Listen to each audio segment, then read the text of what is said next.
when anything happens, the tree falls on a line, lightning strikes a transformer. We have sophisticated systems where from your smartphone app now you can report an outage, or you call an 800 number and we have an intelligent interactive voice response system that identifies your location from your phone number, which goes onto an electronic map. And we have the intelligence built into an outage management system now, so that once 3 or 4 people call, the system predicts exactly what device is out. We embrace technology. We're willing to accept technology and implement it, put it in place. And even once we get that technology in place, all of our employees bring new ideas to try to improve it. With the implementation of the outage management system, first thing it did was that we implemented the IVR, interactive voice response telephone system, where instead of a consumer getting a busy signal, they're actually able to interact. The call is answered. That then puts it into our outage management system to where we can direct our employees in the field to the spot where we think that the problem is at. The outage management system, just alone, it gives us a better tool to be able to measure the outages that are coming in, be able to dispatch the guys out there, get power restored as quickly and safely as possible too. Being able to pinpoint our service people to go to where the problem is actually at. Some of this new technology that we have is that all of our service people have Garmins in their trucks that they can do a search by street address, by member's name, by transformer number, switch number, whatever.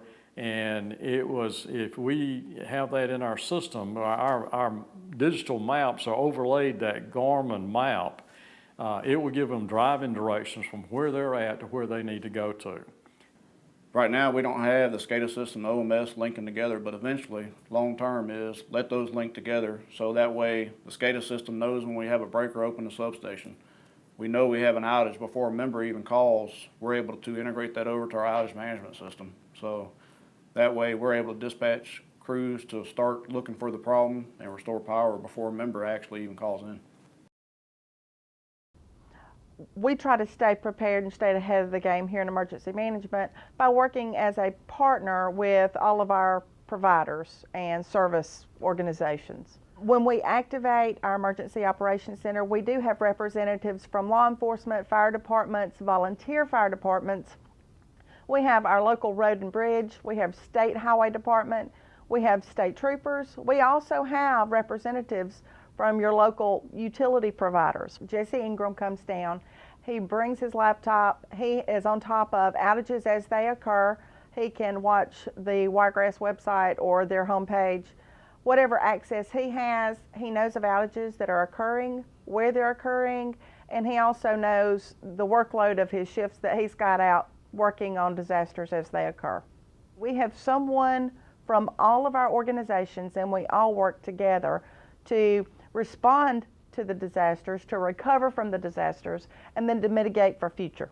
The better we work together, the faster and the safer the situation is for everybody. The faster the individuals get their power restored, and the faster we can clear the scene so that Wiregrass and their employees are safer, and also getting again, when you start getting lines and such on the road and trees in the road and that type of thing, the quicker you get all that cleared out, the better off it is. We've been dealing with Wiregrass for years, and they invite us over at least once a year, and when we go over there, they talk about their plans and what they have to offer and the things that that they will do in storms and that type of thing. And they're actually real concerned about what we would do and what we're able to do also, and that's to me is a good thing for us to get together and discuss these things and carry on with each other, so that so that you have a name, you have a face to go with the name, you know who you're talking with, and you know who you want to talk, who you need to deal with for a particular incident. I mean, we start at the Georgia line. We go all the way past Florala to the Yellow River, so we're 100 miles east and west, 25 or 6 miles north or south. We've got 3,000 miles of distribution line that we built in the last 75 years. That's about the distance from Miami, Florida to Seattle, Washington. And that's right here in the southeast, one distribution co-op. And we've got 60 employees, 30 of them are dedicated to building and keeping those lines up 24 hours a day, 7 days a week. When a storm does blow through, or a big major event like a hurricane, when devastation is widespread, what helps the community get back to a sense of normalcy the quickest? Electricity. And really, you know, if you think about that in that context, but apply it to everyday life is made more normal. It's made more easy. It's a better way of life because electricity is flowing through those lines up and down the roads to homes and businesses in the Wiregrass community. Our employees take that seriously, and it's meaningful to them. And they work here, you know, to be that difference because they are that difference.